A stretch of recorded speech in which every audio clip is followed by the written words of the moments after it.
하나님의 말씀은 마태복음 12장 5절부터 8절 말씀입니다. 마태복음 12장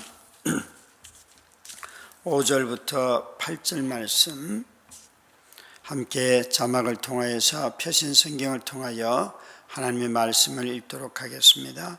또 안식일에 제사장들이 성전 안에서 안식을 범하여도 죄가 없음을 너희가 율법에서 읽지 못하였느냐? 내가 너희에게 이르노니 성전보다 더 큰 이가 여기 있느니라. 나는 자비를 원하고 제사를 원하지 아니하노라 하신 뜻을 너희가 알았더라면 무죄한 자를 정죄하지 아니하였으리라. 인자는 안식일의 주인이니라 하시니라. 아멘. 이번 튀르키예와 시리아 지진으로 4만 명이 넘는 사망자가 발생하고 여전히 10만 명, 20만 명 이상의 실종자들이 있다고 하는데 그 숫자도 헤아리지 못하고 있습니다. 우리 한국에서 급파된 118명의 구조대원들이 가서 8명의 사람을 구하였습니다. 이제부터는 사람을 구하는 일보다는 복구하는 작업에 필요한 단계로 넘어가겠지요. 이렇게 여러 세계 모든 나라가 지진, 재난을 당한 지역에 자신들의 사람들을 구조대를 보내서 또 물건을 보내고 하는 이 모든 것은 인류가 여전히 거대한 자비의 공동체로 묶여 있다는 것을 우리에게 보여주지요.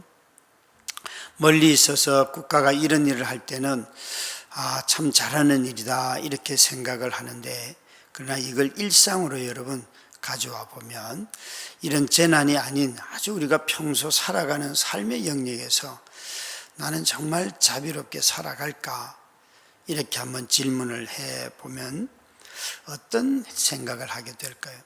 대부분 사람들은 자신이 자비롭다 내지는 너그럽다는 생각을 참 많이 해요. 그런데 이 너그러움을 판단하려고 하면 자기 자신과 완전히 다른 사람을 한번 만나봐야 돼요.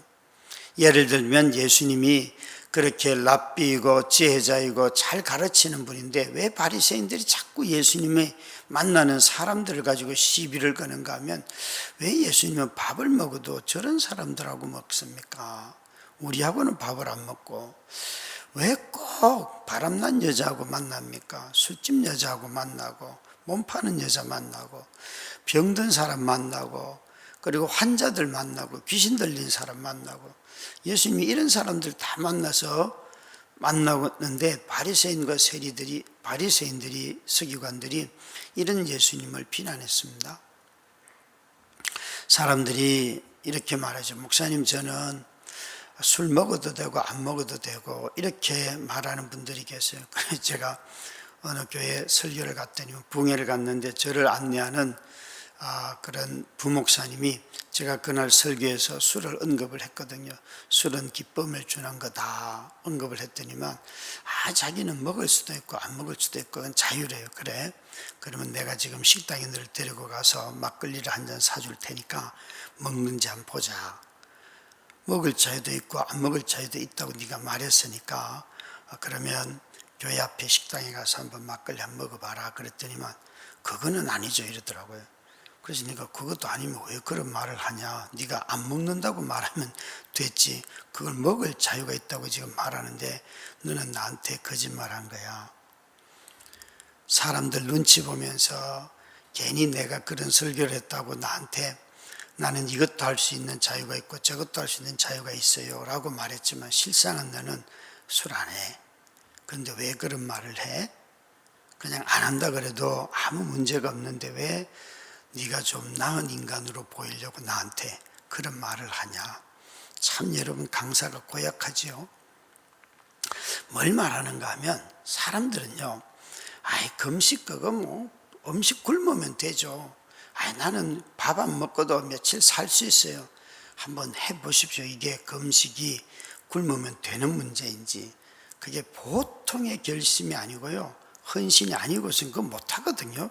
그러니까 우리는 자꾸만 자기 생각 속에서 하지 않을 수 있는 자유가 있다 그러고 할 자유가 있다고 말하지만 실상은 해보면 너무 어색하고 안 돼요.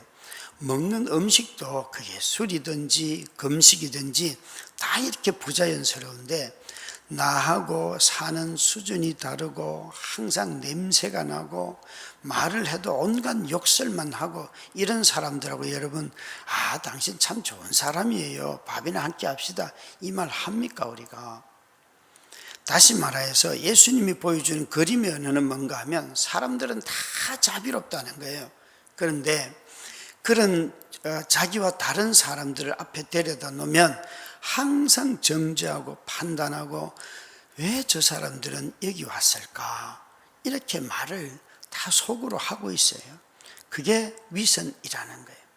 사람들은 다 불쌍히 여기는 것 같지만 정작 불쌍히 여길 사람이 앞에 와 있으면 그 사람의 몰골을 보고 멀리 한다니까요.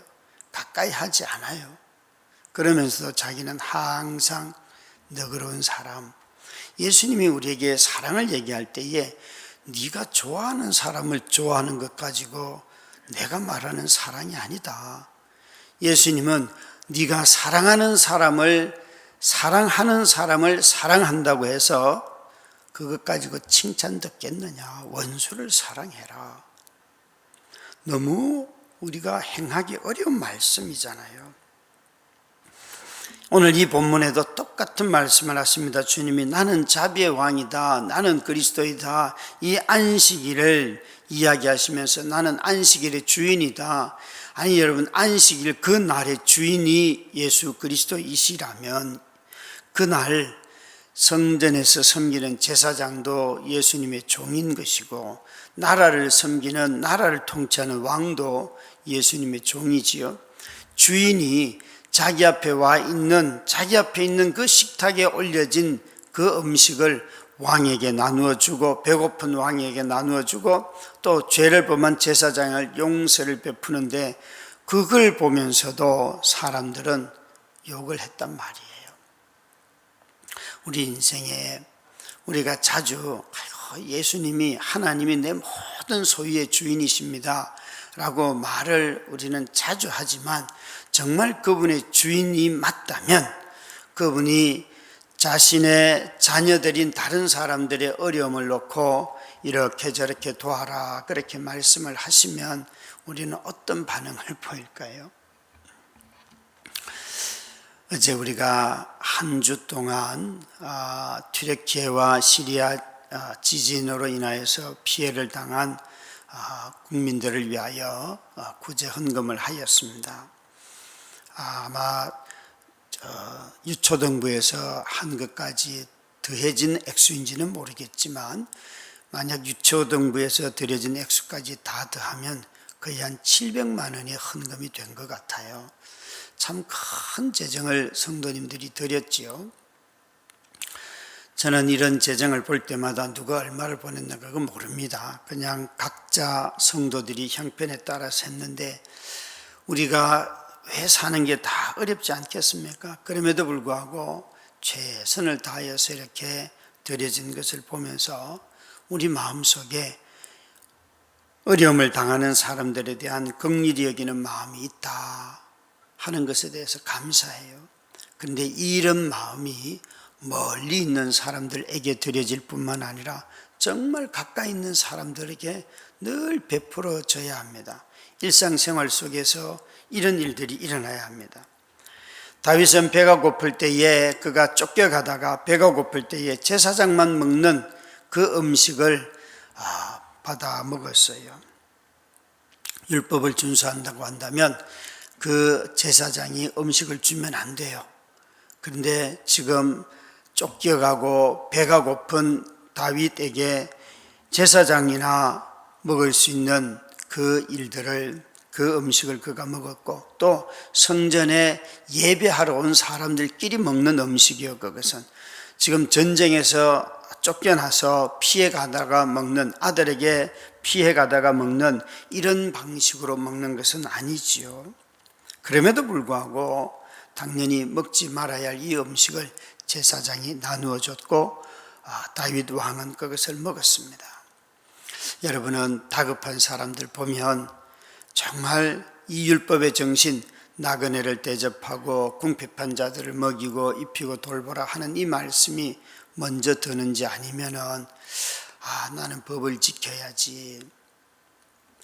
여러분, 법치주의라는 말을 우리 대통령이 자주 쓰는데 정말 오해하면서 쓰십니다.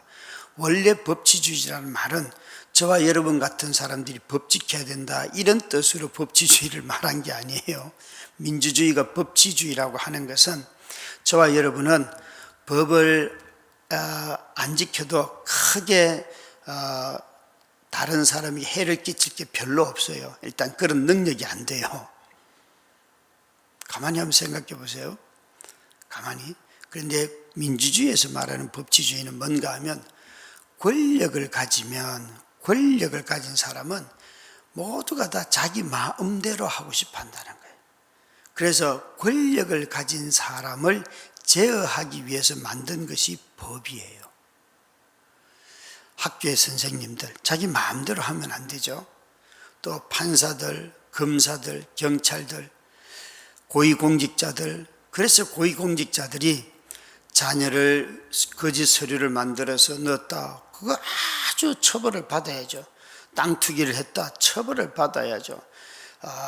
또 이런 주가 조작을 했다. 이건 아예 삼족을 멸해야지만 돼요. 이건 어마어마한 범죄예요. 국가의 운영 시스템을 망가뜨리는 거기 때문에. 그래서 권력자를 견제하고 제어하는 것이 법치주의의 핵심이에요. 그런데 이걸 어떻게 시키는가 하면 내가 자유민주주의 국가에 살면서 저 어디선 시위해도 돼 그러면서 자식을 잃고 우는 사람들 옆에 가서 음식을 먹으면서 이건 내 자유고 나도 보호받을 권리가 있어 이렇게 말하는데 이건 다 민주주의가 뭔지를 모르는 거예요. 자기 욕망, 자기 욕구를 채우는데 다 국가 권력을 이용하고자 하는 이런 것들이에요. 그래서 법치주의는 여러분 권력자에게 가장 적용이 많이 되어야 하고 그 견제하기 위해서 만들어진 거예요. 권력이라는 게 무섭죠, 여러분. 자기 마음대로 다 하고 싶어요. 왜 담임 목사들이 무너지는가? 너무 권한이 많아서 그래요. 교회 돈을 자기 마음대로 규제 없이 써버리니까 어디 가서 기분 좋으면 이곳에 이력합시다 이렇게 얘기하니까 망가지는 거예요. 우리 교회를 개척하고 같이 이름을 짓는데 그 혁혁한 공을 세운 형제 자매 부부가 탄자니아로 파견 근무를 갔어요. 코이카라고 하는 그 단체의 탄자니아의 소장으로 갔는데 이 형제가 그곳에서 했던 일들은 우리 국가에서 무상 원조로 100억을 매년마다 그 지역의 나라에다가 새마을 운동을 하는데 책임자가 되어서 사용을 했어요. 그런데 서울에 있는 말만 하면 다 아는 M교회 목사님이 그 나라에 10억의 돈을 들여서 병원을 짓는다고 온다고 그랬어요. 그래서 이분도 이제 나가고 그 보건관리 관련된 직원도 나가고 이렇게 공항에 가서 그 M교회 목사님을 영접을 하는데 이분이 딱 만나자마자 누가 나온 거야? 묻더라는 거예요. 그래서 보건 담당하는 과장하고 자기하고 그 교회에서 파송한 선교사님하고 딱 나가서 목사님을 이제 영접을 하니까 야, 나를 이렇게 하대. 그리고 바로 공항에서 여기에 나는 병원 안 짓는다. 그리고 그 선교사를 그 앞에서 너는 다른 나라로 가라. 다른 나라로 가라. 그 자리에서 장관이 나온 것도 아니고 총리가 나온 것도 아니고 이런 하급 말단 공무원이 나왔다고. 그런데 이 형제가 저한테 그 다음에 제가 방문을 갔더니 화가 나가지고 형, 목사들은 다 이러는 거야. 그래서 왜 그러니까 그 얘기를 쭉 하는 거예요. 자기들은 100억을 나눠줘도 절대 그렇게 안 한다는 거예요. 여러분 얼마나 무섭습니까 이게? 얼마나 무섭습니까? 참으로 주님의 자비라고 하는 것은 돈을 얼마를 가져가고 그걸 주고 이것이 아니라 사람을 존중하는 것입니다. 배고픈 사람을 보면 법을 어기더라도 밥을 먹여주는 것이고 쫓기는 사람을 보면 숨겨주는 것이고 심지어 제사장은 죄를 안 짓겠습니까? 죄를 지어도 주님이 용서해 주시니까 그가 그 직분을 감당하는 거잖아요. 그래서 주님이 오늘 이렇게 말씀하잖아요. 나는 자비를 원하고 제사를 원치 않는다. 이 말을 잘 이해해야 합니다. 모든 제사의 핵심은 뭔가 하면 자비라는 거예요. 그래서 로마서 12장 1절에 보면 내가 하나님의 모든 자비하심으로 너희를 권하노니 너희 몸을 산제물로 드려라. 뭐가 먼저예요? 우리의 몸을 하나님 앞에 드리는 것보다도 하나님의 자비가 먼저예요. 하나님의 자비 때문에 우리는 우리의 몸을 살아있는 제물로 우리의 삶을 하나님 앞에 다 드리는 거죠. 예수님은 이 안식일 법을 어겼다고 비난듣는 제자들을 향하여서 무슨 소리 하느냐? 안식일의 주인이 이 죄인들과 동행하고 있고 성전의 주인인 내가 여기 성전에 와 있고, 주님이 말씀하시면서 너희가 제발 정신 차려라. 나는 자비를 원하지 제사를 원하지 않는다 라고 말씀하십니다. 오늘도 이 자비를 가지고 생활 가운데서 삶이, 여러분의 가정이, 직장이, 여러분의 마음이 성전이 되기를 주의 이름으로 축원합니다. 우리 함께 합심 기도를 자막을 통하여 하도록 하겠습니다. 같이 기도하십시다. 사랑의 아버지, 예배와 말씀의 자리를 소중히 하며 하나님께서 주시는 말씀을 겸손히 듣고 순종하는 한 주가 되게 하옵소서. 우리 삶의 중심에 주님이 계심을 믿고 담대히 살아가게 하옵소서. 약할 때 강함 되시는 주님, 질병 가운데 있는 성도들에게 위로와 치유의 은총을 베풀어 주시고 고난의 시기를 지나는 성도들에게 하나님이 채워주시는 은혜를 누릴 수 있게 하옵소서. 하나님이 먼저 우리를 사랑하셨음에 감사하며 형제 사랑과 이웃 사랑으로 받은 사랑을 증거하며 살아가게 하옵소서. 참 소망 되신 예수님의 이름으로 기도드립니다. 아멘.